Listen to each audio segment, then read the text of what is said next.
Il y a une histoire qui dépasse toutes les autres. Une histoire qui ne parle pas d'un roi, d'une bataille ou d'un empire. Une histoire qui commence bien avant les premières villes, avant les premières écritures, avant même l'apparition du premier être humain.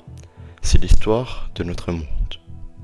L'histoire de milliards d'années de changements, de catastrophes, de disparitions et de renaissances. L'histoire qui a finalement permis à une espèce de regarder les étoiles et de se demander d'où venons-nous. Bienvenue dans Chronique de l'humanité. Pour comprendre notre histoire, il faut revenir en arrière, très loin en arrière. Plus loin que les pyramides d'Égypte, plus loin que les dinosaures, plus loin que même les premières formes de vie. Il y a environ 4,6 milliards d'années, notre planète n'existe pas encore telle que nous la connaissons. À cette époque, l'espace est rempli de poussière et de roches qui tournent autour d'une jeune étoile, le Soleil.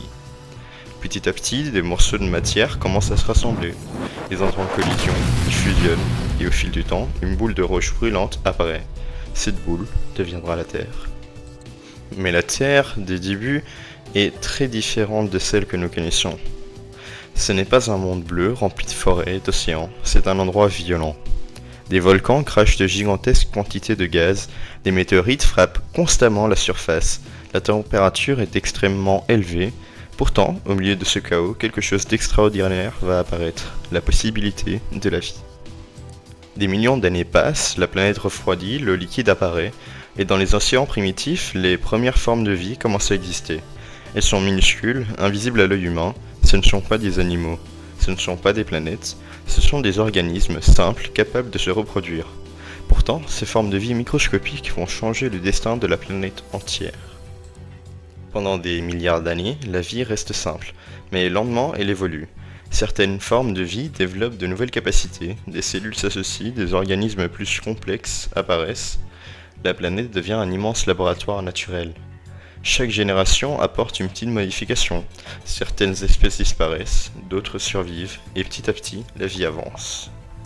Puis arrive une période qui fascine encore aujourd'hui, une époque où les continents sont différents, où les océans cachent des créatures étranges, où des animaux gigantesques dominent la planète. Les dinosaures apparaissent il y a plus de 230 millions d'années. Pendant plus de 160 millions d'années, ils règnent sur Terre. Pendant ce temps, nos ancêtres existent déjà, mais ils sont petits, discrets, ils vivent dans l'ombre de ces géants. Puis, il y a environ 66 millions d'années, un événement brutal bouleverse la planète. Un astéroïde frappe la Terre. Les conséquences sont immenses.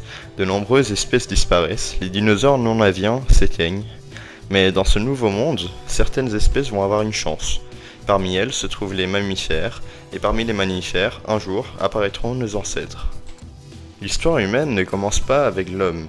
Elle commence avec une planète qui se forme, avec des océans qui apparaissent, avec des milliards d'années d'évolution. Nous sommes le résultat d'une histoire extrêmement longue. Une histoire faite de transformations, de survie et de hasard. Mais le voyage ne fait que commencer. Dans les prochains épisodes, nous partirons à la rencontre des premiers ancêtres de l'humanité, des créatures qui marchaient encore entre ces deux mondes, celui des singes anciens et celui des futurs humains. Vous venez d'écouter Chronique de l'humanité, à bientôt pour un nouveau podcast.